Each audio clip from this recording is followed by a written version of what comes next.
Hi everyone, good evening. We'll be starting at 8:10, so please, if you could call your friends and everyone who wants to join the session, because once we start, if you miss things, तो आगे join करना बहुत difficult होता है. So please tell your friends to join अभी. We see 45 of you here, and we are expecting a lot of audience today. So please ask your friends to join. Thank you.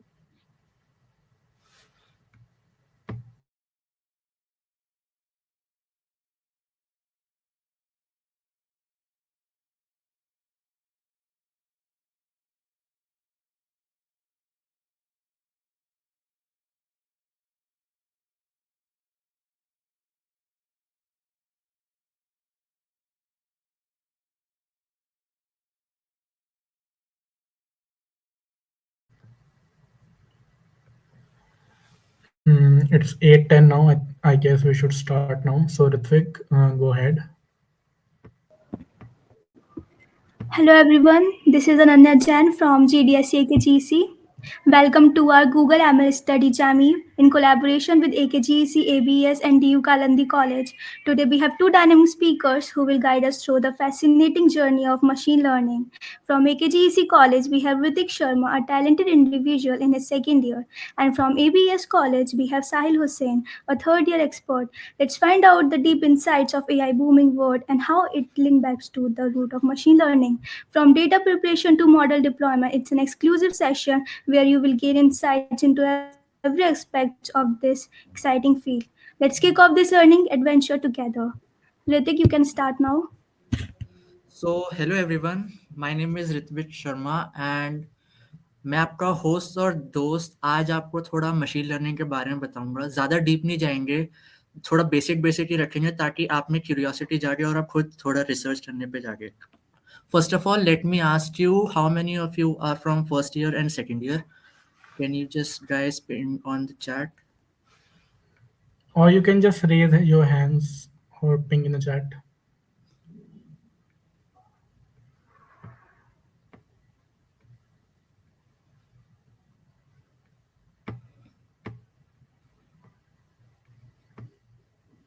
Okay, so many of you are from second year also. So Python का थोड़ा बहुत तो idea तो सबको होगा और artificial intelligence और machine learning का आइडिया भी होगा. तो first of all let me ask you again that machine learning या आर्टिफिशियल इंटेलिजेंस सुनते ही आपके दिमाग में सबसे पहले क्या आता है?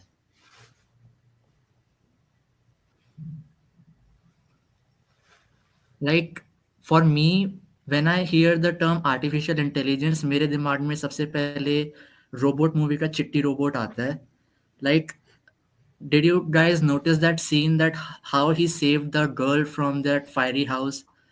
Similarly artificial intelligence हमारा काम करता है, एनालाइज करता है सिचुएशन को, एनवायरनमेंट से इंटरेक्ट करता है और डिसीजन लेता है. सो ये तो हो गया थोड़ा बेसिक टर्म. अब थोड़ा सा एडवांस्ड आते हैं. So artificial intelligence basically is a branch of computer science that focus on machine learning, being capable of performing the tasks that require human intelligence. अगर हमारी मशीन ह्यूमन इंटेलिजेंस या human की तरह काम करेंगी, उसी चीज को हम आर्टिफिशियल इंटेलिजेंस कहते हैं.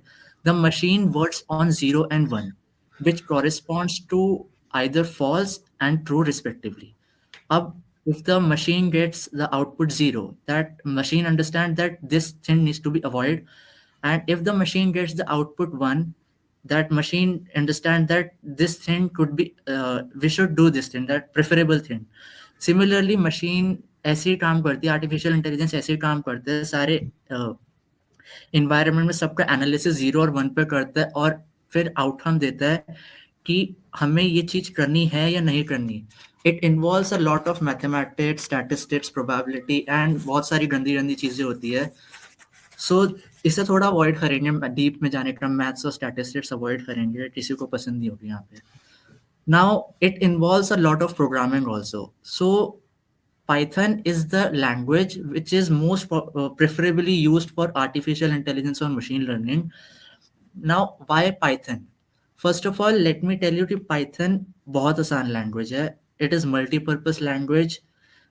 Django backend में भी काम आती है. बहुत सारी इसकी readability बहुत है, syntax बहुत आसान है. It can be used in various form. Like artificial intelligence से लेके नॉर्मल कोडिंग सीखने से ये वेबसाइट तक डिज़ाइन करवा सकती है। तो इसमें लाइब्रेरीज भी खूब सारी होती है, like numpy is one of the library which helps you to work with arrays. Oh, sorry. It helps you to work with arrays. Like similarly, pandas एक library है for the data analytics and the pre-processing of the data. Now, Matplotlib, like it is used for plotting of the graphs and charts basically. And sklearn, मतलब like scikit-learn is again a very popular library which is built upon all the libraries like NumPy, Pandas, and Matplotlib. It is highly used for scientific calculations and etc. All the classification, regression, and clustering can be done using this sklearn or scikit-learn. इसे scikit-learn भी कहते हैं. So let's jump to machine learning. So machine learning is basically a subset of artificial intelligence that involves development of algorithm and models that enables computer to learn from the given information. Now we all know that humans learn from past experiences, and we give instructions to the machine to work upon some task. That is, machine follows the instruction given by humans to get the output. Now what if machine learns itself? This can be understood. This is known as basically machine learning, in which machine खुद से ही सीखती है और apply करती है उस steps को किसी गिवन इंफॉर्मेशन पे या डेटा पे. It focuses on development and statistical models that enables computer system to improve their performance on specific tasks through learning from the data. Now artificial intelligence और machine learning में थोड़ा सा difference होता है. इस चार्ट को हम ध्यान से देखते हैं. First of all, artificial intelligence is the idea of machine that mimics human intelligence. अगर हमारी मशीन ह्यूमन की तरह बिहेव कर रही है, उसे हम आर्टिफिशियल इंटेलिजेंस कहेंगे. But machine learning basically aims to teach the machine how to perform specific task itself. In machine learning, basically the machine learns itself from the given data or the data set and perform the task accordingly. In artificial intelligence, machines को human की help लगती है कहीं ना कहीं, but in machine learning, it does not require any help. The machine learns from the past data itself. And deep learning can be termed as a technique that uses complex algorithm and neural networks to train a model. Machine learning model के बारे में अभी हम थोड़ा आगे सीखेंगे. And data science is a field that combines all three of them: artificial intelligence, machine learning, and deep learning. Like applications of machine learning, nowadays machine learning is widely used in each sector in many of the, from teaching, school में teacher use कर रहे हैं इसे पढ़ाने के लिए, chat GPT use करते हैं, to meditation, to manufacturing. nowadays machine learning is also used in manufacturing of the equipments also. So in meditation field, machine learning can be used as a vast role in detection of a disease, like a cancer type detection, whether it's a benign or malignant. Benign basically means that cancer is not present, it's a safe side. Malignant, however, means it's a cancerous cell. So to distinguish between benign cancer or malignant cancer, machine learning plays a vast role. And similarly in invest in stock. आज मेरा stock अगर गिर गया, stocks जैसे पता है ये सबको बहुत रिस्की होते हैं, आज मेरा लॉस हो गया स्टॉक में, तो अगर मेरे पास एक मशीन लर्निंग मॉडल हो जो स्टॉक के प्राइस को टाइम के थ्रू प्रिडिक्ट एनालाइज करे, तो उससे मैं ऑब्वियसली स्टॉक को आगे प्रिडिक्ट कर सकता हूँ from the past trends. So it helps me to get whether I need to invest in a stock or I withdraw from the stock. Social media is also a main host, I can say, from application of machine learning, because the whole recommendation system that is based on machine learning. आप Instagram scroll करते हैं, तो you guys must have noticed that you will get or specific types of post reels accordingly. अगर आप अच्छा cricket पसंद है आपको, तो you must have guys dot बहुत सारी पोस्ट आपको क्रिकेट की ही आ रही है, रील्स क्रिकेट की आ रही है. तो सिमिलरली सोशल मीडिया जो रिकमेंडेशन सिस्टम होता है, ये पूरा मशीन लर्निंग बेस्ड होता है. Now, irrespective of machine learning, now if we go on a job or a professional environment, now in HR domain, the machine learning plays a very major role. Like एक आजकल आपने सुना होगा कि resume में हमारे स्पेशल कीवर्ड्स प्रेजेंट होने चाहिए, तभी हमारा रिज्यूमे शॉर्टलिस्ट होता है. तो रिज्यूम सिलेक्शन में वो ATS से होता है, एप्लीकेंट ट्रैकिंग सिस्टम, जिसकी वजह से हमारे रिज्यूम के थ्रू जाता है, और स्पेसिफिक अगर हमारे कीवर्ड्स अगर उसमें प्रेजेंट है तो वो हमें शॉर्टलिस्ट कर देता है. Like in earlier days, the HR used to go himself or herself through the whole resume and decides whether to shortlist the candidate or do not shortlist the candidate. But nowadays it can be easily done with machine learning, and hence कहीं ना कहीं आजकल थोड़ा difficult भी हो गया अपना resume shortlist करवाना. So machine learning has majorly 3 types: supervised learning, unsupervised learning, and reinforcement learning. Now imagine आपके पास you guys have an apple and an orange. So supervised learning is basically in which the machine learning model is trained on the labeled data set. So in which हम machine को खुद बताएंगे कि ये Apple है, ये orange है. In unsupervised learning, the machine from the data itself finds the relationship pattern. Like Apple है तो वो रेड होगा, थोड़ा येलोइश भी हो सकता है, पर ऑरेंज होगा, गोल होगा, ऑरेंज कलर का होगा.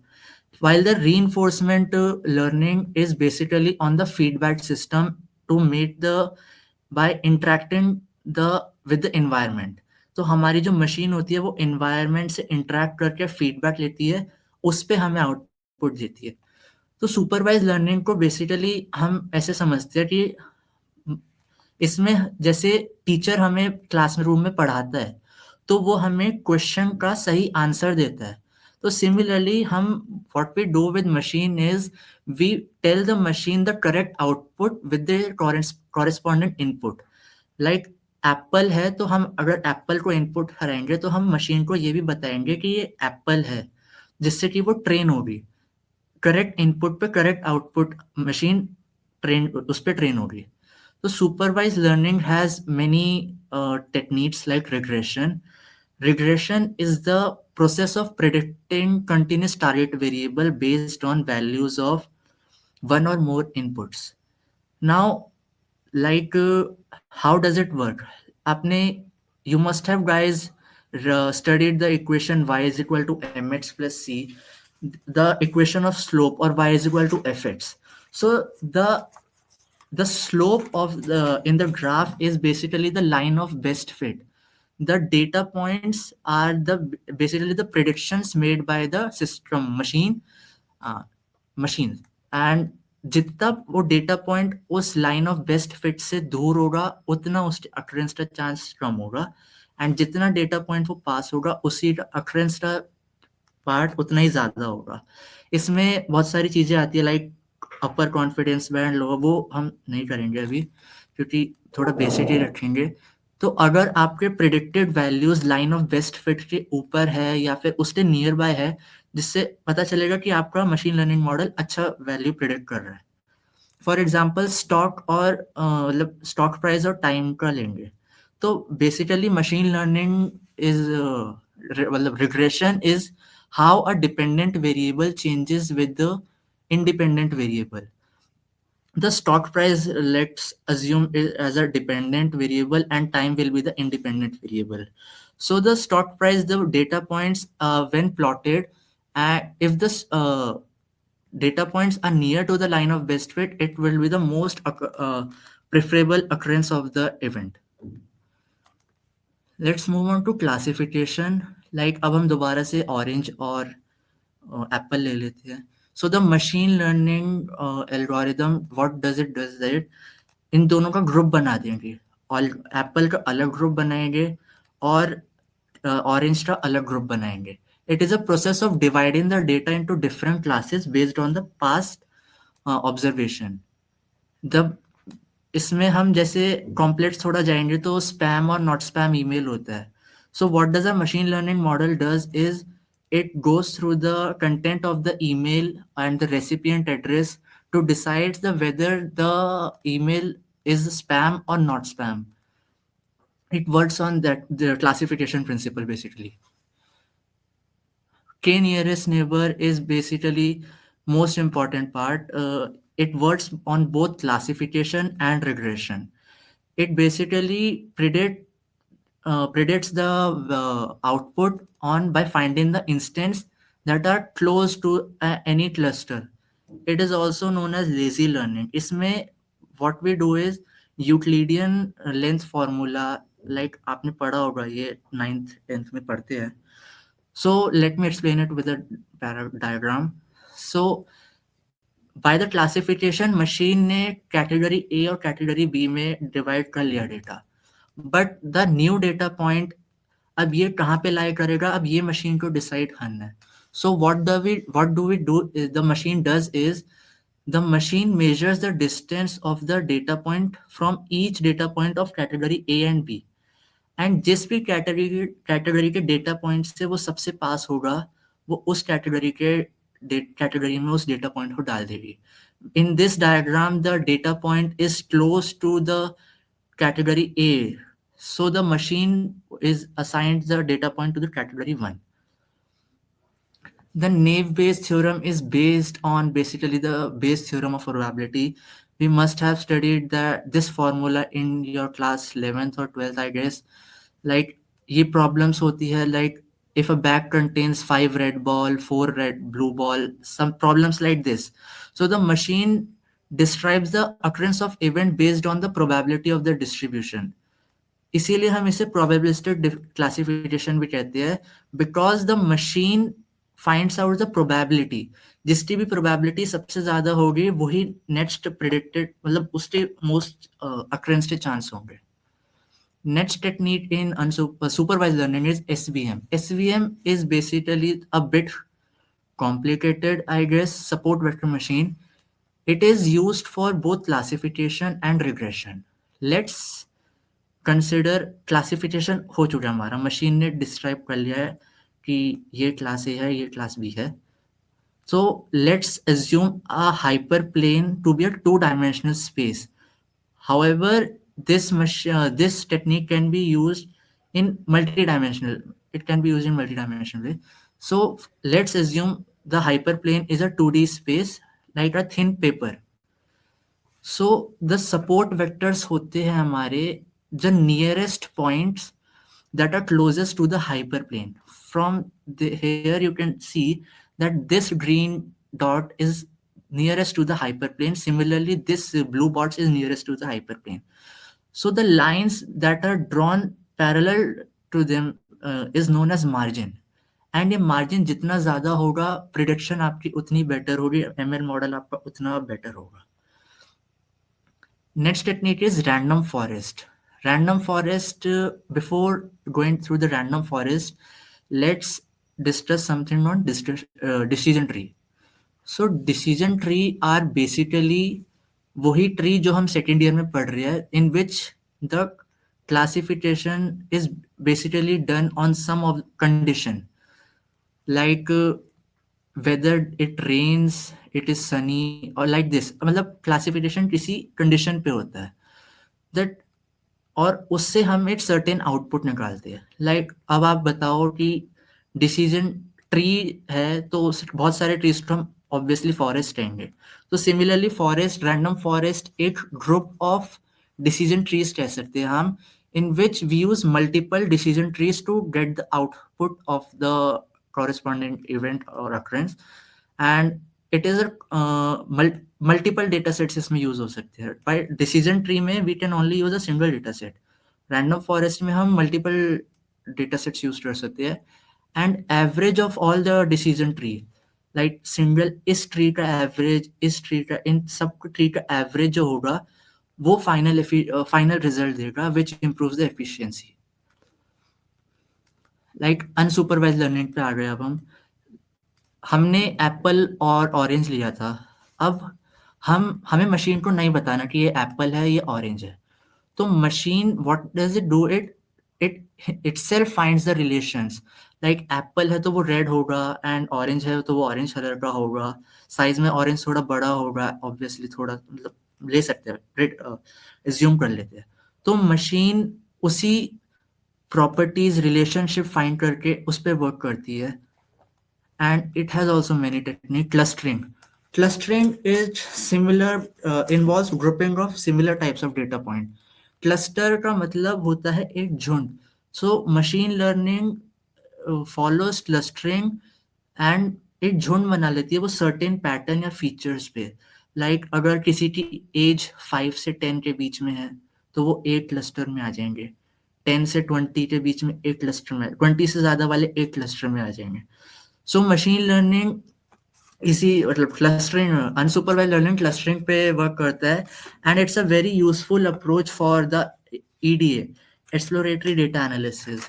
एक्सप्लोरेटरी डेटा एनालिसिस के बारे में हम थोड़ा आगे बात करेंगे। एंड क्लस्टरिंग भी टू टाइप्स की होती है, K means clustering and hierarchical clustering. K means clustering basically divides the structure into K clusters based on the mean of the data points in each cluster. It follows a Euclidean length formula, and number of clusters are here predefined. While hierarchical clustering builds a tree of cluster where the clusters at low level is a subset of cluster of higher level.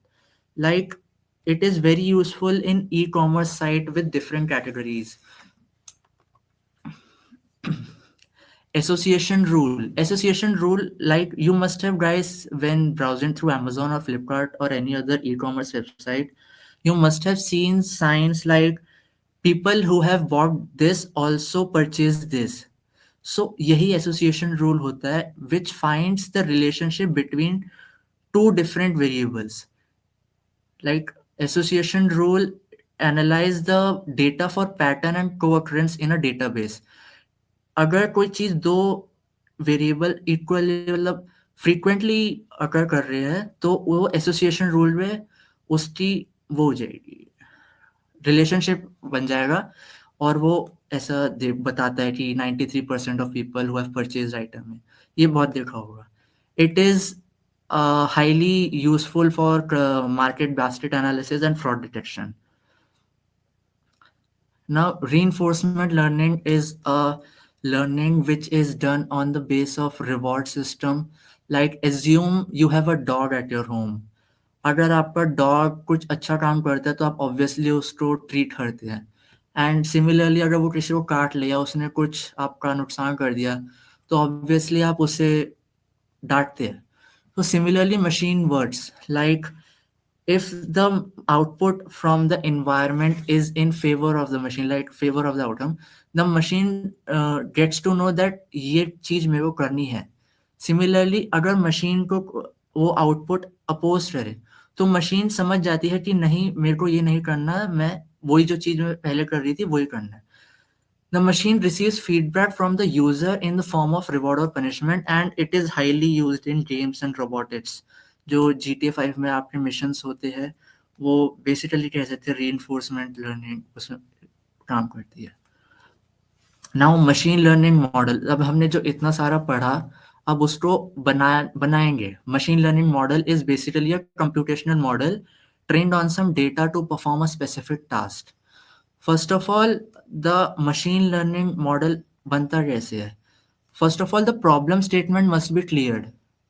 Ji, problem statement आपकी हमेशा clear रहनी चाहिए कि आप किस purpose के लिए machine learning model बना रहे हैं और क्या वो पर्पस सॉल्व करेगा। Secondly, the data collection requires a lot of practice, मतलब क्या कह सकते हैं, उसमें हमें बहुत डेटा प्री प्रोसेसिंग बहुत करनी पड़ती है। It includes data cleaning, replacing null values etcetera. बहुत मतलब data pre processing is a very important part in EDA, मतलब exploratory data analysis, in which the data needs to be accurately picked and handled. First of all, we should clean the data, and first of all we should pick the appropriate data.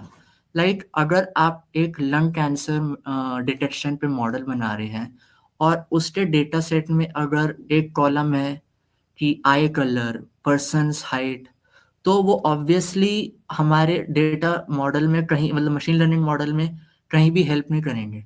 So we tend to delete the those columns.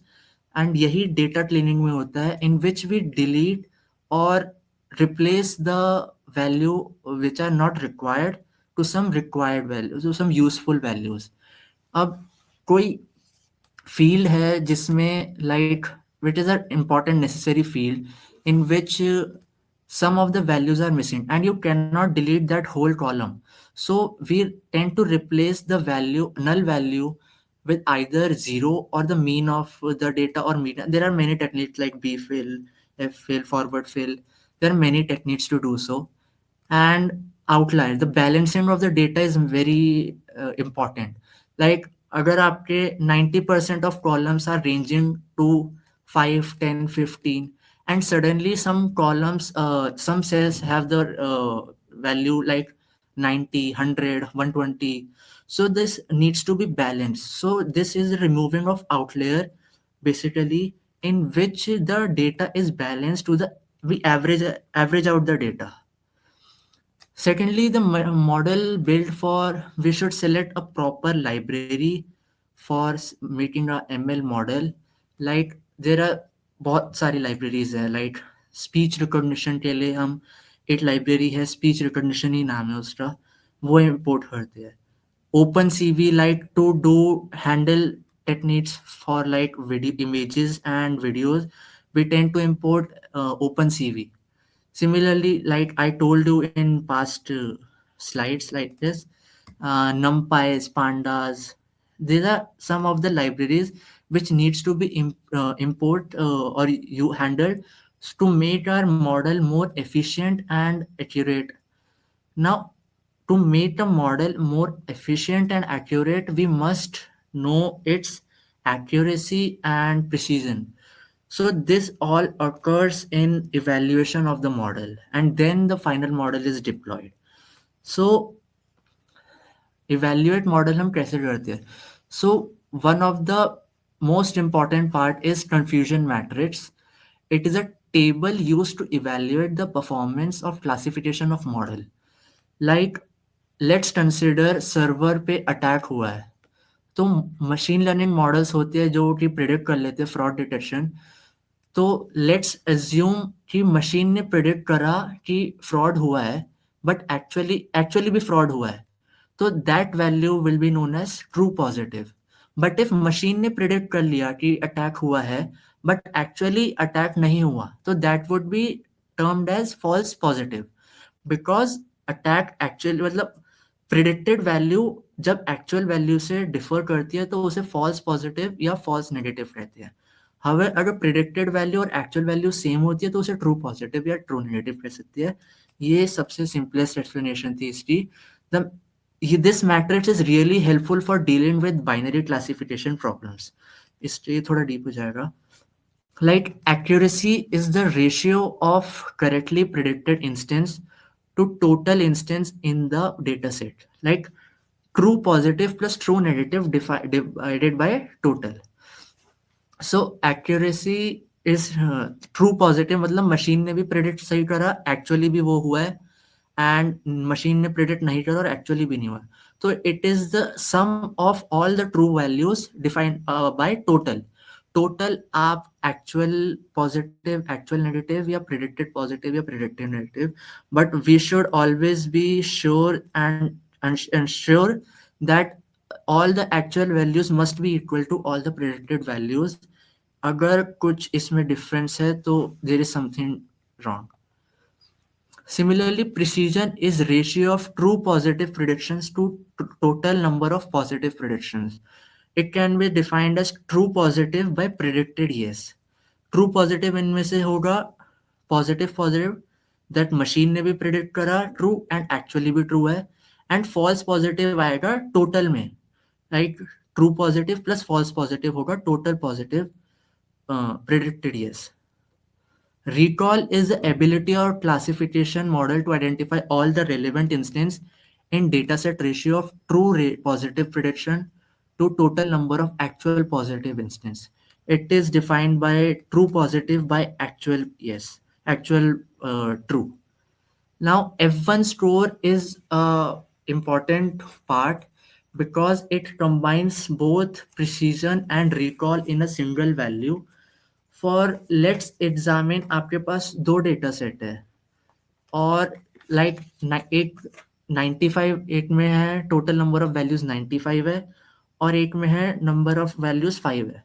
तो this is the highly imbalance data like एक जगह 95 है एक जगह 5 है और अगर 5 में से आपके 5 और पांचों सही है तो उसकी तो एक्यूरेसी आपकी मतलब 100% है.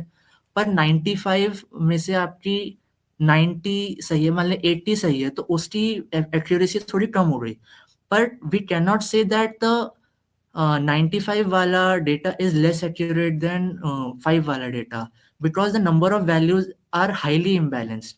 So what does F1 store is it balances out the whole data by harmonic mean, finding out the harmonic mean of precision and recall. So F1 score is defined by 2 into precision into recall by precision plus recall. So it is basically the harmonic mean of precision and recall. Bias and variances are, like I said, there are two types of value, predicted value and actual value. So bias refers to the gap between predicted value and actual value. Like आपके predicted value actual value से कितना दूर या पास है. While variance is a measure of how much the predicted value is scattered. Like जो अभी आपके prediction है वो ऑन द पॉइंट है या थोड़ी स्कैटर्ड है. बायस एंड वेरिएंस जितना लो होंगे हमारे मॉडल की एफिशिएंसी और एक्यूरेसी उतनी ही ज्यादा होगी. Let's understand this with in help of diagram. Like in this you can see when the bias is low and the variance is low तो सारे गन शॉट्स है बिल्कुल पॉइंट पे लग रहे हैं और जो वैल्यूज है वो स्कैटर्ड नहीं है वो ऑन द पॉइंट है. Similarly high bias and high variance you see like आपके बुलेट्स के जो है वो पॉइंट पर भी नहीं लग रहे और बहुत ज्यादा स्कैटर्ड भी है. So similar hence the bias and the variance should be as low as possible for a efficient and better machine learning model. So any questions from your side till yet?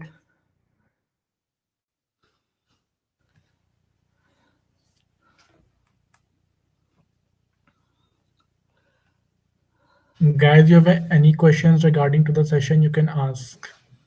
और else मैं समझ जाऊंगा मैं अच्छा पढ़ा लेता हूँ.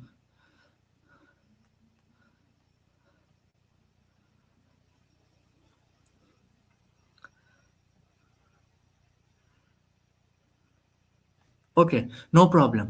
So next part is deep learning and it would be taken by Sahil. So Sahil, I hand over to you. So, hello everyone. My name is Sahil Hussain. I am third year BTech student from ABS EC, and it is an honor to be addressing you today as a representative from GDSC ABS EC. In this ever-evolving landscape of technology, I am here to guide you through the session dedicated to one of the most transformative and cutting-edge fields, deep learning. तो deep learning किसी को पता है क्या होता है?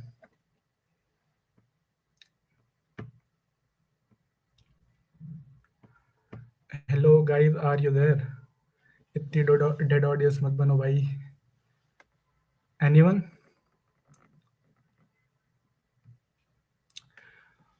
Okay कोई बात नहीं, तो मैं बता देता हूँ.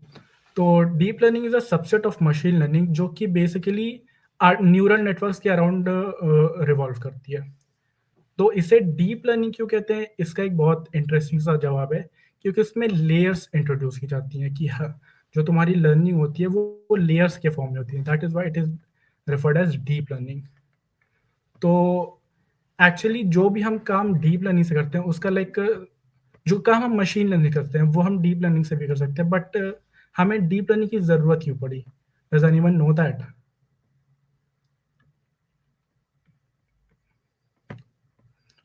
ओके, ठीक है, तो बेसिकली मशीन लर्निंग में क्या होता है कि जब हम कोई मॉडल बना रहे होते हैं, तो उसके लिए हमें फीचर्स एक्सट्रैक्ट करने पड़ते हैं। जैसे कि अभी ऋत्विक ने बताया कि अगर हम कैंसर डिटेक्ट करने के लिए कोई मॉडल बनाने लगे, अगर उसमें आई कलर वगैरह है, तो हमारे मॉडल में उसका कोई काम नहीं है, तो बेसिकली वो सारी चीज़ें हमें रिमूव करनी पड़ती है।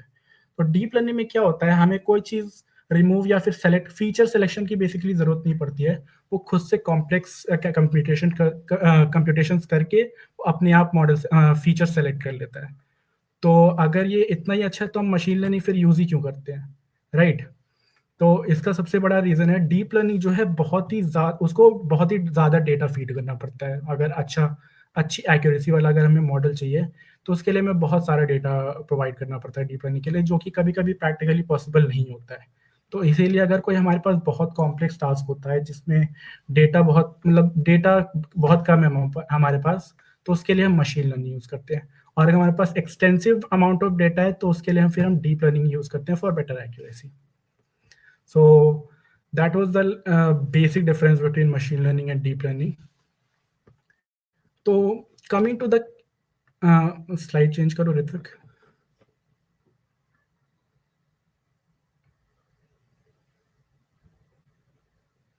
तो here is a depiction की, हाँ वही रुको। तो it is what it is कि what society thinks I do if I'm doing something in deep learning, and what my friends think I do, what other computer scientists think I do, कि हम बहुत पैसा छाप रहे हैं, ऐसा नहीं होता। बेसिकली हम क्या करते हैं कि टेंसर फ्लो बेसिकली एक लाइब्रेरी होती है, वो इंपोर्ट करके हमारे डीप लर्निंग का जितना भी काम होता है वो सब हम करते हैं। केरास टेंसर फ्लो में ही आती है। पहले केरास एक अलग से लाइब्रेरी होती थी, लेकिन अब जब अपडेट्स के बाद केरास को टेंसर फ्लो में ही अमेलगेमेट कर दिया गया। Change the slide.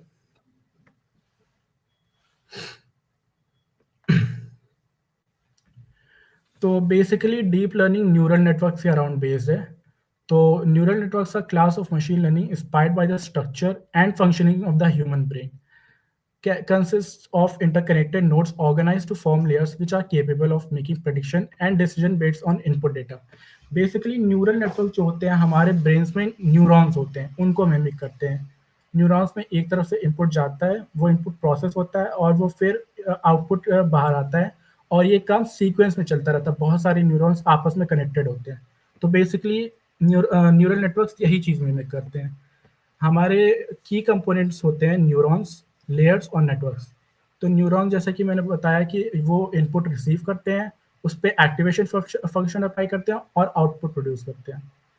Neurons are connected to each other forming the basis of the flow, right? तो बेसिकली लेयर्स क्या होती है इसमें, जैसे कि आप देख सकते हैं 3 लेयर्स है, input nodes layer, hidden nodes layer and output layer. Input nodes layers में से हमारा जो इनपुट है वो जाता है। हिडन लेयर्स में हमारी सारी कंप्यूटेशन होती है बेसिकली। हिडन लेयर जैसे कि यहाँ पे तो सिर्फ एक ही लेयर होती है। This can extend to a large amount of layers, like 50, 60, 70 बहुत सारी लेयर्स हो सकती हैं। उसका कोई वो नहीं है, जितनी हमारी लेयर्स बढ़ेंगी उतना ज़्यादा हमारा मॉडल अच्छा होगा, उतना ज़्यादा एक्यूरेट होगा। और आउटपुट लेयर से हमारा आउटपुट रिसीव होता है। तो change slide.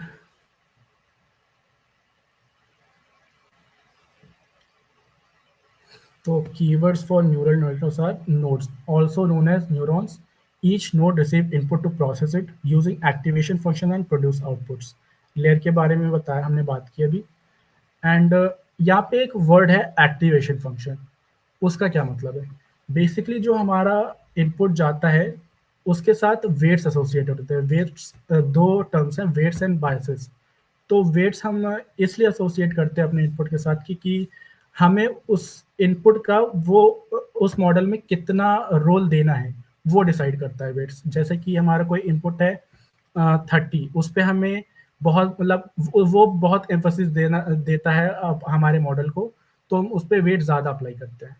And coming to बायस ये होता है कि लेट्स सपोज कि तुम्हारा कोई इनपुट है कि वो बहुत छोटा है, लाइक 0.001% है। अगर उसके साथ हम वेट एसोसिएट करते हैं लेट्स सेट 100, तो उसकी वैल्यू बहुत कम हो जाएगी, और जो वो इनपुट है उसका जो इम्पैक्ट है मॉडल पे वो नेग्लिजिबल हो जाएगा। तो बेसिकली इस चीज़ को अवॉइड करने के लिए हम उसमें बायस ऐड करते हैं। बायस एक इंटीजर वैल्यू होती है बेसिकली, ताकि उस इनपुट का उस मॉडल पे कोई ना कोई इम्पैक्ट रहे। ऐसा नहीं है कि वो इनपुट डिस्कार्ड ही हो जाए, उसका कोई मतलब ना रहे। तो बेसिकली वेट्स और बायस का यही होता है। तो हमारा जो प्रोसेसिंग होती है, बेसिकली हम क्या करते हैं, इनपुट को वेट से मल्टीप्लाई करते हैं, फिर उसमें बायस ऐड करते हैं, तो उससे हमें प्रेडिक्टेड वैल्यू मिल जाती है। और वो जो प्रेडिक्टेड वैल्यू है हम उसको एक एक्टिवेशन फंक्शन में भेजते हैं, जिससे ये डिसाइड होता है कि वो जो न्यूरॉन है वो एक्टिव होगा या फिर एक्टिव नहीं होगा।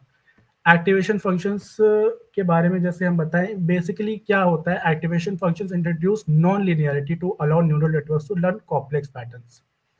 और बेसिकली बहुत सारे एक्टिवेशन फंक्शंस होते हैं, जैसे कि सिग्मॉइड है, रेल्यू है, टैनएच है।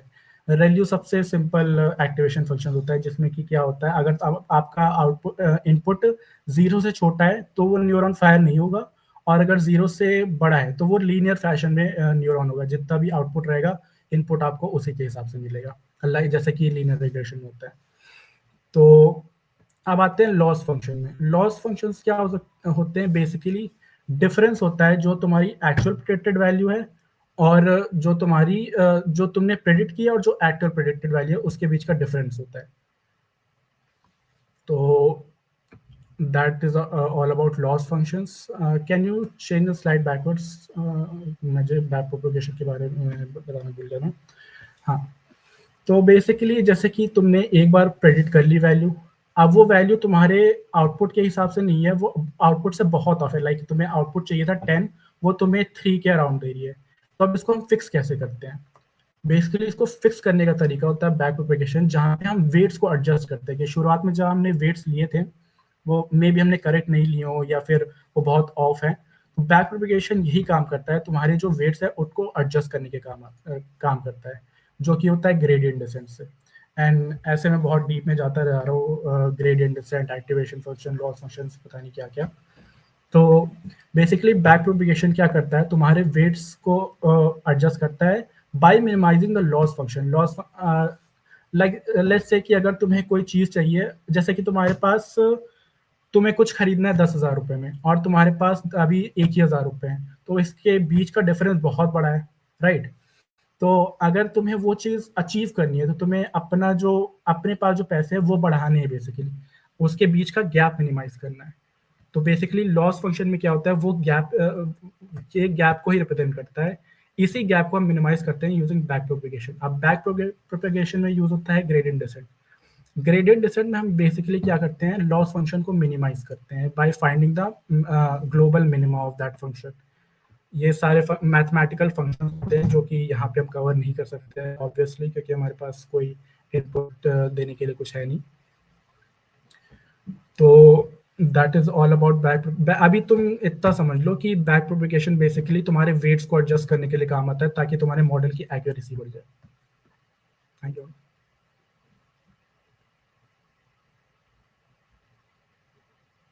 एक और जैसे कि आपका ये देखिए, एक्टिवेशन फंक्शंस के मैथमेटिकल ग्राफ्स होते हैं। 0 के नीचे रहेगा तो वो फायर ही नहीं होगा, और अगर 0 से ऊपर रहेगा तो वो लीनियर फायर होगा। ऐसे ही सिग्मॉइड होता है, ये बेसिकली मल्टी क्लास क्लासिफिकेशन के लिए सिग्मॉइड यूज होता है। आगे बढ़ो। So there are many types of neural networks for different use cases. So first is multi-layer perceptron, convolution neural networks, recurrent neural networks, transfer learning, generative adversarial network जिसको हम GANs कहते हैं, और long short term memory जो LSTM होता है। तो एक एक करके ये सारी चीज़ें डिस्कस करते हैं। तो CNN क्या होता है? Basically CNN stands for convolution neural networks which are designed specifically for processing grid like data such as images and videos. तो कभी तुमने कोई इंस्टा पे वीडियो देखी होगी जहाँ पे कि कोई मॉडल बनाया है, वो अपना हाथ ऐसे ऐसे कर रहा है, तो वो चीज़ें डिटेक्ट करती है, जैसे कि साइन लैंग्वेज है तो वो सारी चीज़ें डिटेक्ट कर रहा है। ये देखा है किसी ने?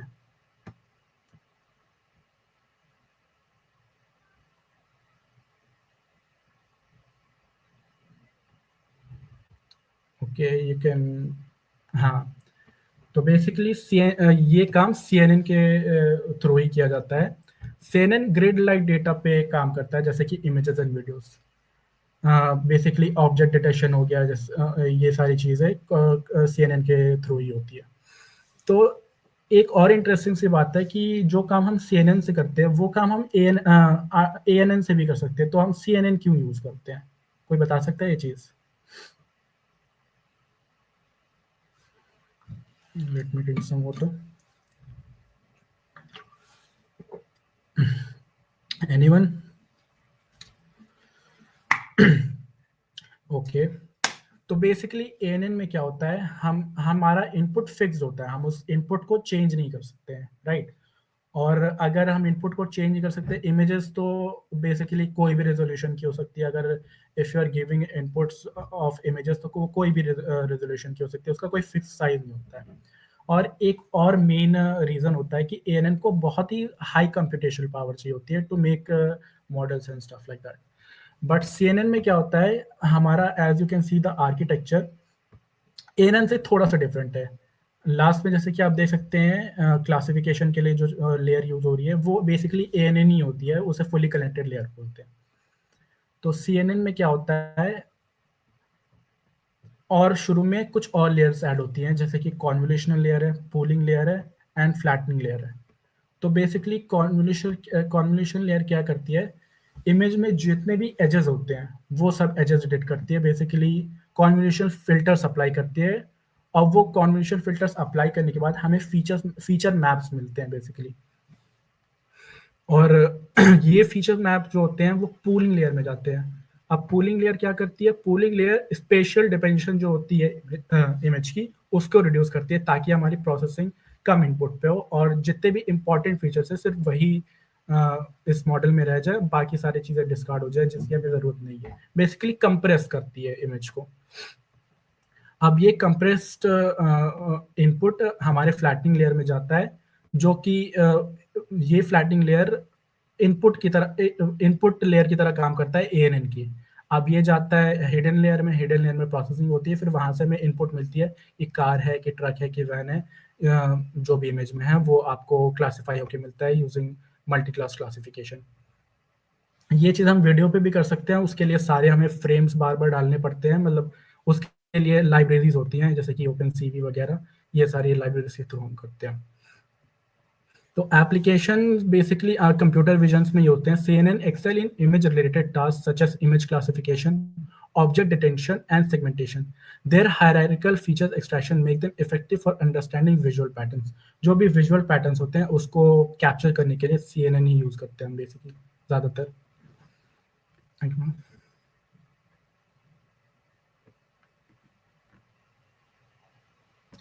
अब आते हैं RNN पे।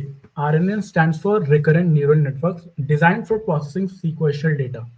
RNN have connections that form cycles, allowing them to maintain memory of previous input and use it to influence current output. This memory retention makes RNN suited where sequential dependencies are important. किसी ने Amazon के comment से मतलब review section में जाके एक चीज notice की है कि वहाँ पे अब AI जनरेटेड रिव्यूज भी आने लगे, लाइक जितने भी रिव्यूज हैं उसको सम अप करके वो एक AI जनरेटेड रिव्यू देता है, समरी देता है बेसिकली रिव्यू की, ये प्रोडक्ट कैसा है। ये किसी ने देखा है ये? राइट।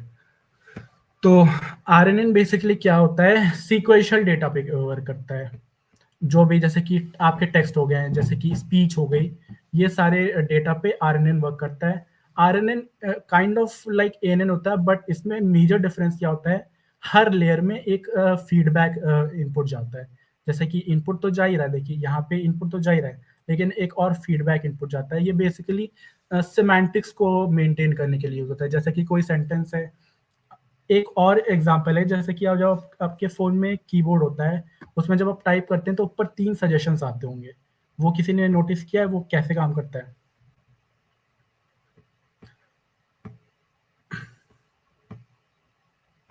वो भी बेसिकली RNN के थ्रू ही होता है कि सिमेंटिक जो इंफॉर्मेशन रहती है उसको रिटेन करने के लिए ये फीडबैक दिया जाता है। जैसे कि कोई सेंटेंस है, it is a mobile phone, तो basically it is a mobile phone एक कंप्लीट सेंटेंस है, उसमें सिर्फ हम एक वर्ड के थ्रू ही प्रिडिक्शन नहीं कर सकते कि नेक्स्ट वर्ड क्या होगा, हमें उसका पिछला जितने भी वर्ड्स हैं सबका डेटा हमें चाहिए होगा ताकि हम प्रिडिक्शंस कर पाए। तो बेसिकली जितने भी सेंटिमेंट एनालिसिस के जितने भी प्रोजेक्ट्स वगैरह होते हैं कि कोई अगर कोई कमेंट है तो हमें वो प्रेडिक्ट करना है कि पॉजिटिव कमेंट है या फिर नेगेटिव कमेंट है, तो वो सारे टास्क में हम आरएनए यूज करते हैं। बेसिकली सीक्वेंशियल प्रोसेसिंग में जितने भी टास्क होते हैं वो आरएनए के थ्रू ही होते हैं। अब आरएनए में के ट्रेनिंग में बहुत सारे चैलेंजेस भी आते हैं, like vanishing gradients. Vanishing gradients basically क्या होता है कि आपकी ग्रेडियंट की वैल्यू जो है वो बहुत छोटी हो जाती है, लाइक ऑलमोस्ट नेग्लिजिबल हो जाती है। तो ग्रेडियंट से बेसिकली हम अपने वेट्स को अपडेट करते हैं यूजिंग बैक प्रोपगेशन। तो अगर हमारा ग्रेडियंट ही नेग्लिजिबल हो जाएगा तो हमारे वेट्स ही अपडेट नहीं होंगे। तो इससे क्या होता है, हमारी जो सेमेंटिक्स है वो कहीं ना कहीं लूज हो जाती है। तो इसीलिए RNA struggle to effectively learn and retain information over extended sequences. Like if you are writing a story, जैसे कि चैट जीपीटी पे कभी तुमने लिखा होगा कि ये स्टोरी है, इसकी एंडिंग मुझे दो। ये काम आरएनए नहीं कर सकता क्योंकि ये लॉन्ग टर्म सेमेंटिक्स को रिटेन नहीं कर पाता है। तो इसको ओवरकम करने के लिए एक और मॉडल डिजाइन हुआ है जिसको हम बोलते हैं एलएसटीएम्स।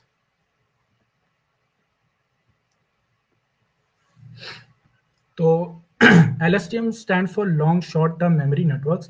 These are types of RNN that is designed to handle long-term dependencies in the sequence of data. And it is designed to address the vanishing gradient problem. They contain memory cells that can store the information for long duration. They are commonly used for tasks such as speech recognition and NLP. Informations can be regulated by the gates, allow the flow of information. तो जो major drawback था RNA का, like वो बहुत पुराने semantic को retain नहीं कर पाते हैं। तो एलएसटीएम यही चीज को ओवरकम करता है बाय यूजिंग मेमोरी एलिमेंट्स, कि बहुत पुरानी जो भी डेटा इंफॉर्मेशन है वो भी रिटेन करके रख सकता है to further use them in your model. और ये वैनिशिंग ग्रेडियंट प्रॉब्लम को भी सॉल्व करता है। और एप्लीकेशन की बात करें तो LSTM excel in sequence modelling task such as natural language processing and time series analysis. जैसे कि स्टॉक प्रेडिक्शन हो गया कि बहुत पुराने स्टॉक्स है, लाइक 1990s के इतने पुराने स्टॉक्स के भी सारे डेटा को गैदर करके वो एक मॉडल बनाता है। और नेचुरल लैंग्वेज प्रोसेसिंग, जैसे कि आप एनएलपी, अब वो कोई भी आप कुछ स्टोरीज वगैरह लिखवाना चाहते हैं अपने मॉडल से, तो वो ये चीज जनरेट करके दे सकता है, गिवन दैट कि you have trained your model effectively. आगे बस इतना ही था। यस, आप GANs और मल्टीलेयर परसेप्शन। हाँ, तो coming to generative adversary networks, इसमें क्या होता है बेसिकली एक मिनट, सॉरी। हाँ, दो टाइप के मॉडल्स होते हैं, जनरेटर और डिस्क्रिमिनेटर। जनरेटर क्या करता है, तुम्हारी इमेजेस को जनरेट करता है एज रियलिस्टिकली एज पॉसिबल, और डिस्क्रिमिनेटर वो डिसाइड करता है कि वो रियल है या फिर नहीं है। तो इसी मतलब बैक टू बैक लर्निंग के थ्रू ही जनरेटर जो है वो एकदम रियलिस्टिक इमेजेस को जनरेट कर सकता है। जनरेटिव एडवर्सरी नेटवर्क्स का बेसिकली यही काम होता है कि वो रियलिस्टिक आउटपुट जनरेट करता है। एलएसटीएम हो गया। अब आते हैं ट्रांसफर लर्निंग पर। Transfer learning is very important, like it is very interesting as well. तो लेट्स सपोज कि तुम्हें कोई मॉडल बनाना है, राइट, लेकिन उसका डेटा सेट कहीं अवेलेबल ही नहीं है। What will you do then?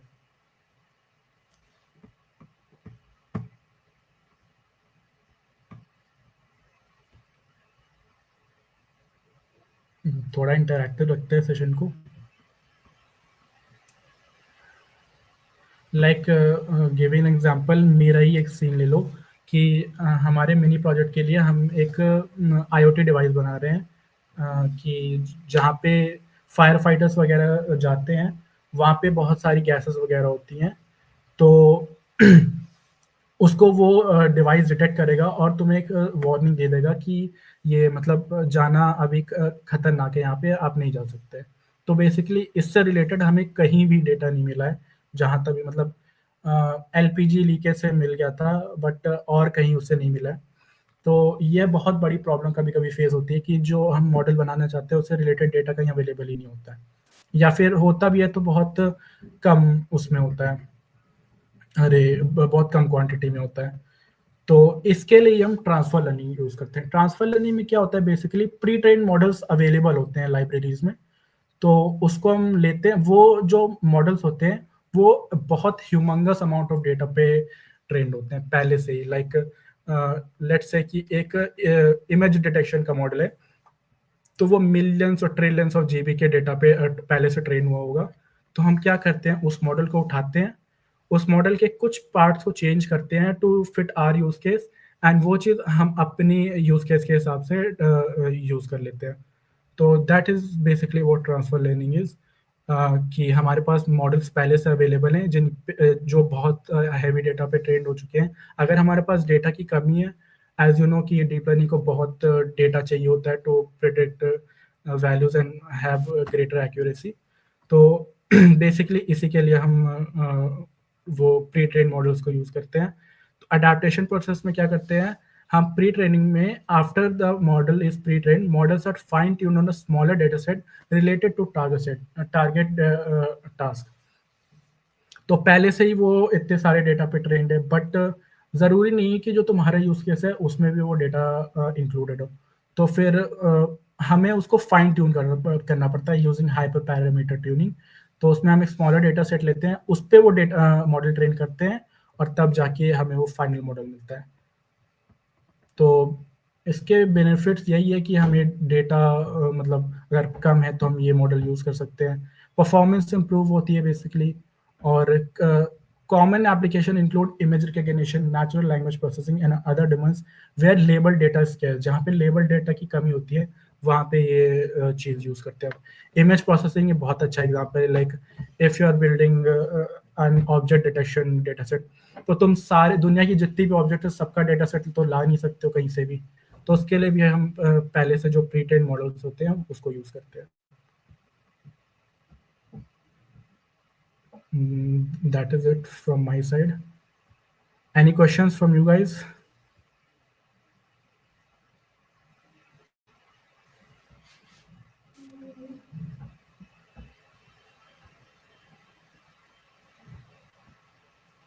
हाँ, Amreen, you can use transfer learning for small data sets as well as large data set. अगर तुम्हारे पास large data set है तो you can build your own model, but transfer learning के फायदे भी होते हैं क्योंकि उसकी accuracy पहले से ही बहुत अच्छी होती है। तो it is better to use मतलब transfer learning.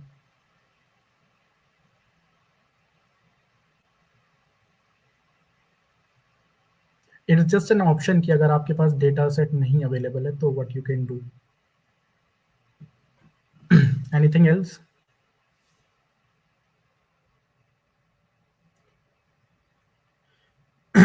एंड ऑब्वियसली ये एक सेशन में तो पूरा एमएल और डीएल की आपको नॉलेज नहीं मिल सकती है। It involves a lot of computations as well as mathematics and stuff. तो हम कभी अगर वर्कशॉप करवाते हैं एमएल की या डीएल की, that will be of 3 to 4 days। तो वहाँ पे we will cover these topics in detail.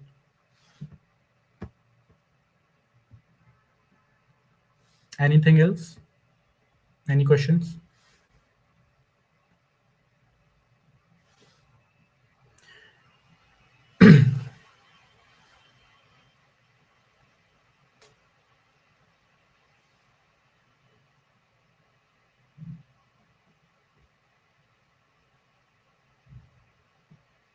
Session के स्टार्टिंग में लाइक समवन आस्क कि अगर पीपीटी मिल सकती है क्या इसकी, तो will be sharing all the resources related to this session. Just join this, मतलब just click on this link in the comment box. And chatbots में आपको एक लिंक होगा गूगल डॉट्स का, जिसमें रिसोर्सेज है जहाँ से भी हमने आप और सीख सकते हैं, जहाँ से हमने प्रिपेयर करा है, तो वो आप उसको फाइंड कर सकते हैं। So no one have any questions?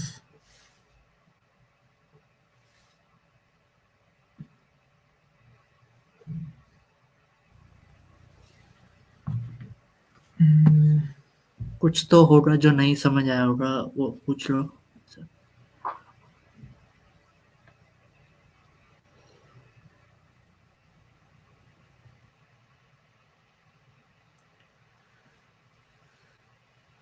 अभी कौन कौन यहाँ पे मतलब अटेंटिव है? Raise your hands.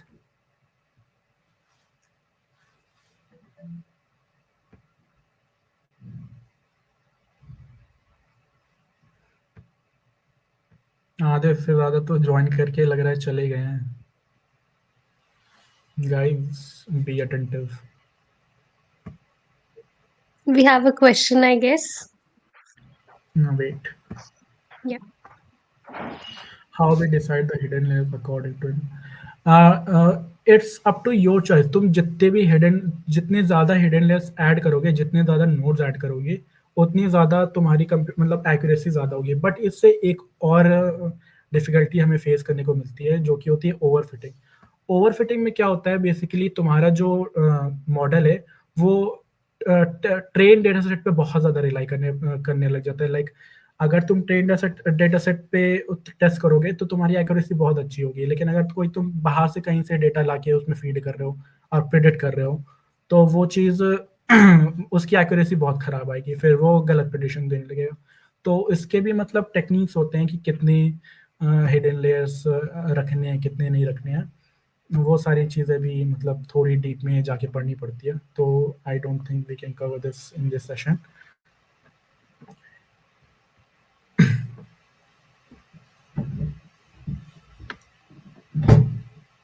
Like hyper parameter tuning होती है, उससे तुम फाइन ट्यून कर सकते हो कि तुम्हें कितने मॉडल चाहिए और उस हर मतलब हर लेयर में कितने नोड्स हैं और कितने लोड्स कितनी लेयर्स चाहिए। Please suggest some books regarding to this model. I guess I don't read books very often, but I can suggest you one channel named Campus X on YouTube. It's a very good channel if you are just starting with deep learning and machine learning or even data science.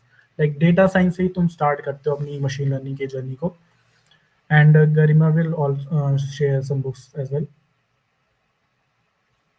What are some common challenges? हाँ, सबसे बड़ा challenge होता है कि तुम्हें data clean करना. Like 80% मतलब अगर तुम 100% तुम्हारा टाइम लग रहा है कोई मॉडल बनाने में, तुम्हारा 80% टाइम सिर्फ डेटा प्रिपेयर करने में लग जाता है। तुम्हें नल वैल्यूज हटानी है, तुम्हें डेटा सही से रखना है, सारे अपने मतलब फीचर्स एक्सट्रैक्ट करने हैं, तो डेटा प्रिपरेशन में सबसे ज़्यादा टाइम लगता है। I'll just write it here. Model में 70% ऑफ टाइम हमारा डेटा उसमें ही डेटा क्लीनिंग में ही जाता है। बाकी मॉडल तो हमारा जल्दी बन जाता है, पर डेटा को क्लीन करना और उसको प्री प्रोसेसिंग करना लाइक बहुत टाइम टेकिंग होता है, मुश्किल होता है। Exactly. Like if you're building a model, it's just a few lines of code, 3-4 line code लिखा, तुम्हारा मॉडल बन गया, दैट्स इट। उसमें कुछ बहुत रॉकेट साइंस नहीं होती है। तुम्हारा मेन दिमाग लगता है तुम्हारे डेटा को प्रिपेयर करने में, तुम्हें क्लीन करना है, उसको नल वैल्यूज को हटाना है, डुप्लीकेट वैल्यूज को हटानी है। और जैसे कि तुम ये भी जानते हो कि बचपन से ही पढ़ाते आ रहे हैं कि कंप्यूटर जो है बाइनरी इंफॉर्मेशन कोई लेता है, वो जैसे कि टेक्स्ट दे रहे हो तो तुम वो नहीं लेगा। तो बेसिकली तुम्हें डेटा को स्केल करना पड़ता है।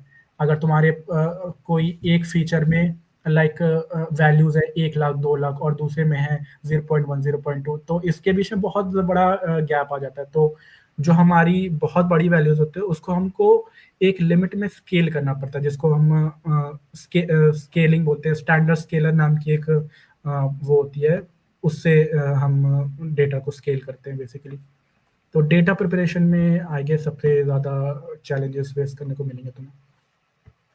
Model banana is not very difficult, even learning about them is not very difficult.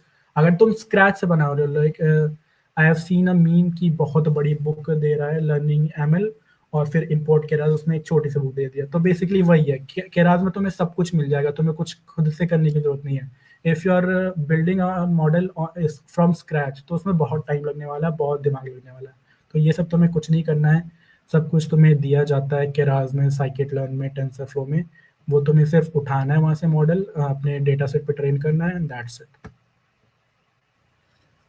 Like ये एक्चुअली ट्रेन एंड टेस्टिंग का डेटा जो हमारा डेटा सेट में से होता है, हम उसी में से ट्रेन और टेस्टिंग का डेटा उठा लेते हैं, पर मेजरली जो हम डेटा उठाते हैं वो ट्रेनिंग के लिए उठाते हैं। लाइक 80 और 20 का रेशियो हमारा मेजरली रहता है कि हम ट्रेन जितना, क्योंकि जितना ज़्यादा डेटा सेट हम ट्रेनिंग के लिए उठाएंगे उतना ज़्यादा मॉडल बेटर ट्रेन होगा और वो बाद में उतना ही अच्छा परफॉर्म कर सकता है।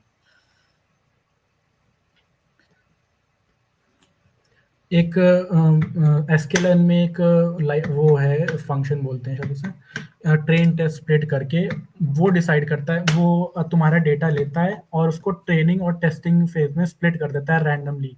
कोई भी मतलब बहुत सारे तुम्हारे रोज हैं, रैंडमली कुछ रोज उठाएगा, उसका 20% लेगा, उसको टेस्ट डेटा में डालेगा और बाकी को ट्रेनिंग डेटा में डालेगा। तो ऐसे मतलब तुम वो ट्रेन और टेस्ट में डिवाइड करते हो अपने डेटा को।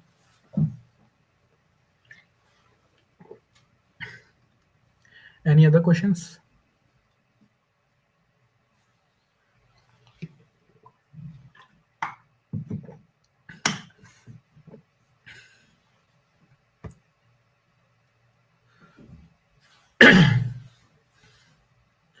So I guess we're done with the questions.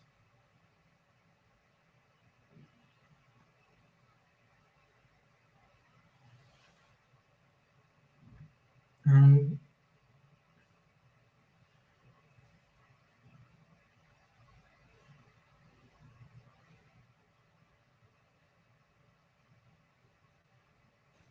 So we are done with the session, but we have a quiz aligned for it. So अभी चैट बॉट्स में एक लिंक आएगा, उस पे से जितना भी आपको समझ आए वो उस क्विज पे देखेंगे। तो क्विज है छोटी सी, आसान है, ज़्यादा मुश्किल नहीं होगी। There's another question, I guess. What are some common challenges or limitations associated with implementing ML by I've Vidhi answered Gupta? that Yeah, already. ma'am, yeah, Okay, we it's have done. answered. Yes, ma'am. Okay, cool. Yeah. So I've shared like a book, like the names of a few books for ML, and there's a book named Deep Learning by Ian Goodfellow. That's a very good book, but you have to first learn ML for that, and then you can like go with learning deep learning. There's a book also, मैं उसका नाम share कर देता हूँ।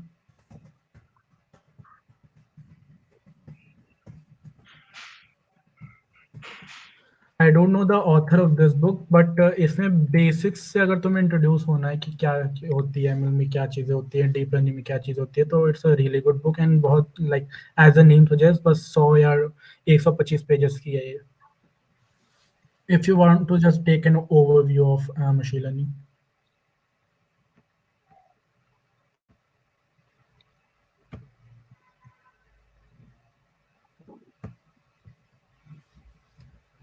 I might have a GitHub link for the same. Let me see. I guess it's named something like the 100-page machine learning only. Like its name is Yeah. that only.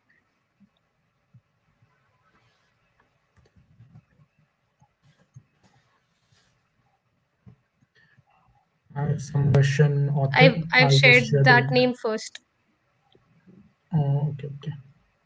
so it's already there.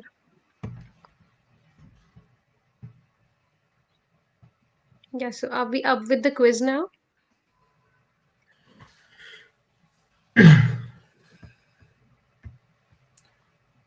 Quiz के ready हो सब?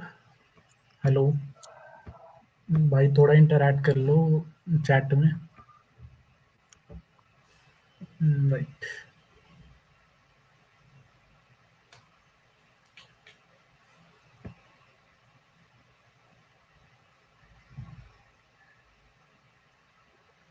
so I think the link will be shared anytime soon.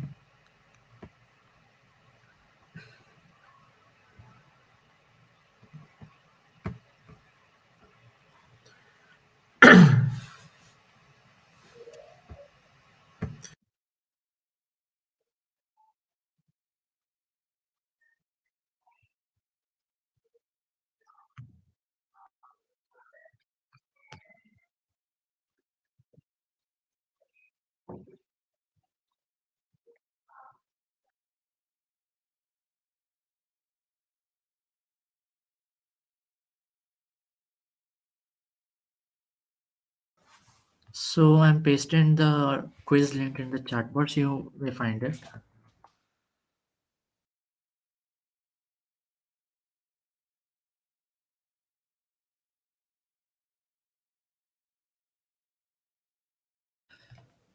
छोटी सी quiz है, 10 question ही है, ज्यादा time नहीं लगेगा, जल्दी से कर लेते हैं।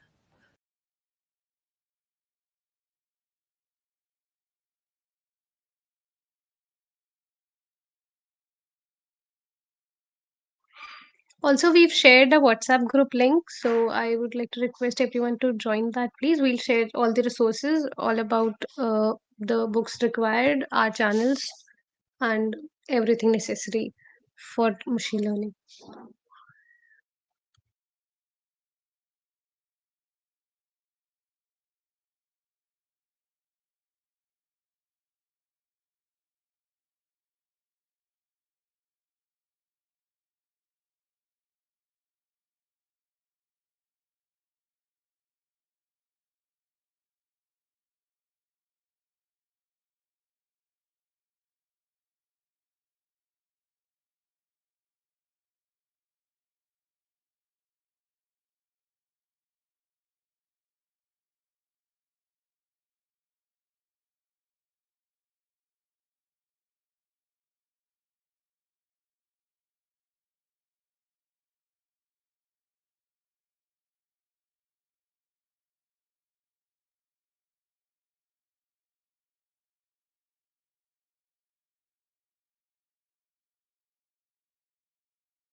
पॉइंट्स में दे रहा है क्या? हाँ हाँ, 6900, okay.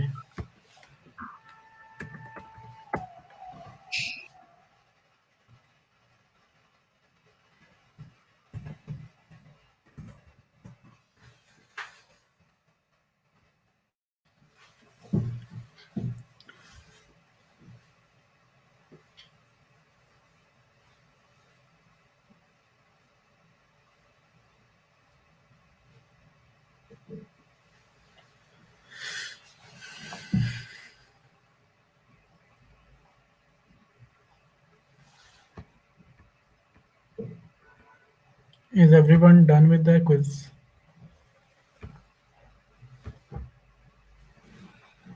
Okay, nice. Okay, Sanya, करो करो आराम से करो.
Okay, I guess everyone is done with the quiz. Is anyone remaining?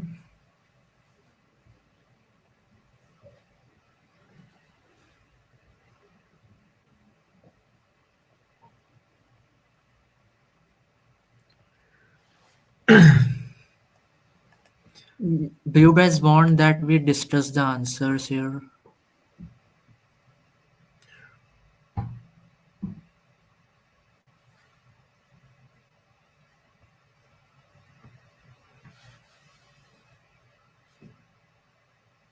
Guys, कुछ तो बोलो.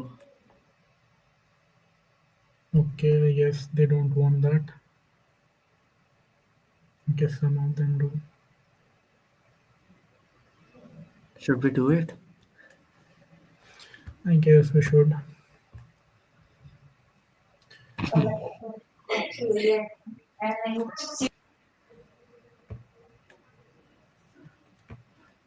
Okay, is my screen visible? So मैं Yep. भी Yes, खेल लेते हैं. अगर कोई गलत हो गया आंसर तो कोई ऐसे जज मत करना. मैंने पहले खेली वेली नहीं है कोई सी. अभी देखूंगा मैं भी. What are the common algorithm used in machine learning? ये तो मैंने ही पढ़ाया था. अभी तो पढ़ा.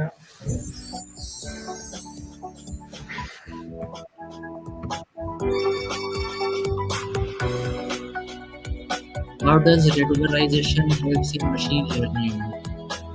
Needs to monitor more complexity and increase the chance of events. So it's option it prevents overfitting and improves optimization of the model.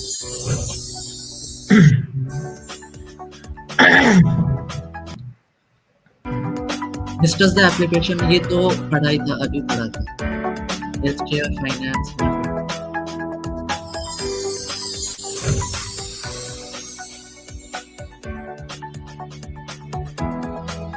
Explain the concept of overfitting in machine learning.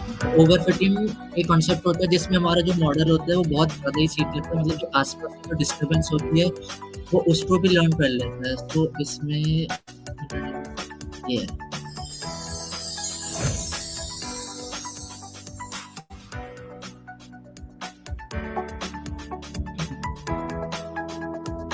What is the role of feature selection in machine learning? Feature selection basically improves model performance and reduce overfitting.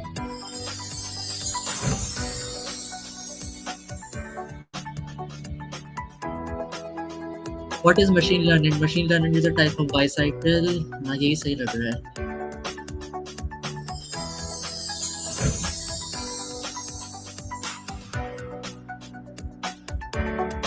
Explain the bias variance trade-off in machine learning.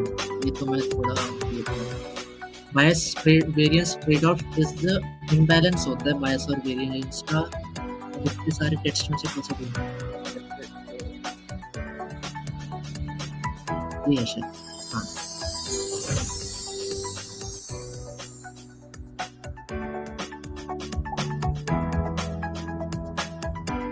What are the different types of machine learning? I think deep learning, shallow learning, medium learning. But अभी पढ़ा था हमने supervised and supervised.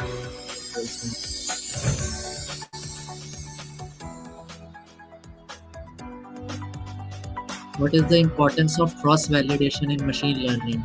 Cross validation assess the model's performance. यार ये मैं भूल गया था, शायद यही होता था. हाँ.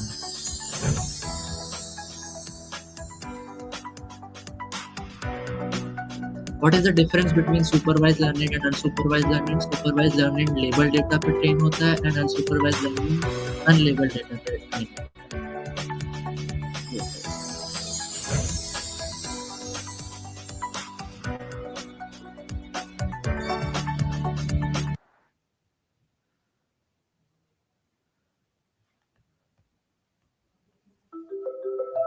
So we're done with the quiz. मेरे से ऊपर भी 2 लोग हैं तो उन 2 को congratulations.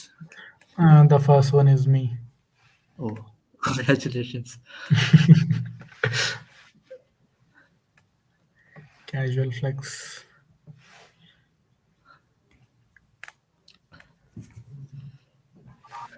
शायद सेकंड में हूँ, may be. Oh, nice.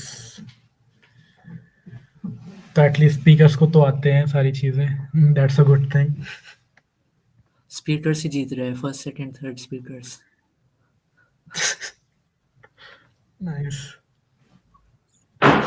Quiz में किसी को कुछ डाउट तो नहीं है? ओके गाइस, जो चैट बॉक्स में एक व्हाट्सएप ग्रुप का लिंक शेयर है, यहाँ पे आपको सारे रिसोर्सेज शेयर किए जाएंगे रिगार्डिंग दिस सेशन, और पीपीटी भी शायद शेयर होगी हमारे एंड से, तो do join the group.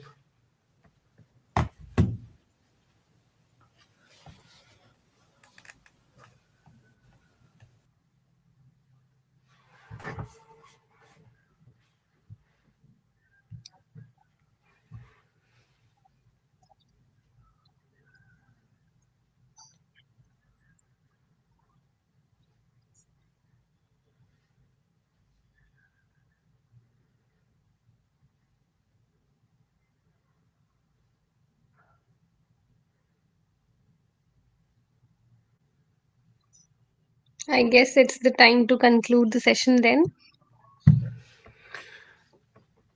I would like to thank both our speakers.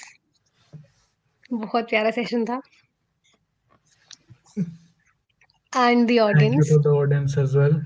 Specially जिन्होंने हाँ, डाउट्स your- पूछे थे, जो अटेंटिवली सुन रहे थे. जो अटेंटिवली सुन रहे थे, ग्रेट थैंक्स टू देम. हमारी मेहनत सफल हुई तुम लोगों के लिए. Thanks everyone. Thank you everyone. And do not forget to join the group.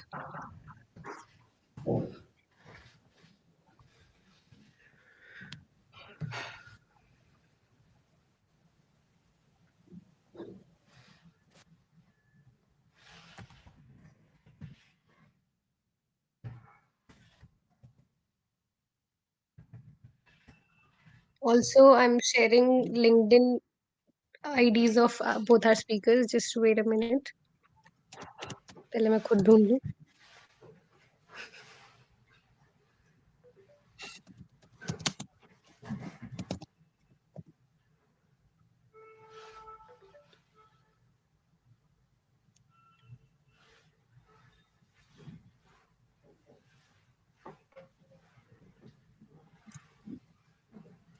So here's Sahil's ID and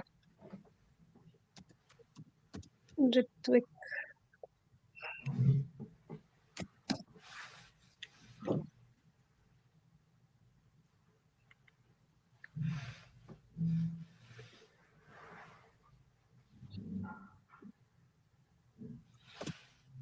And here's Ritvik's ID.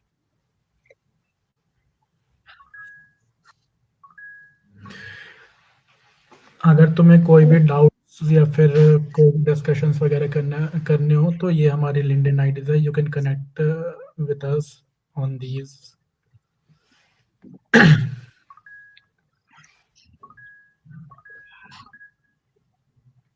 Thank you everyone. Thank you everyone. Thank you, guys.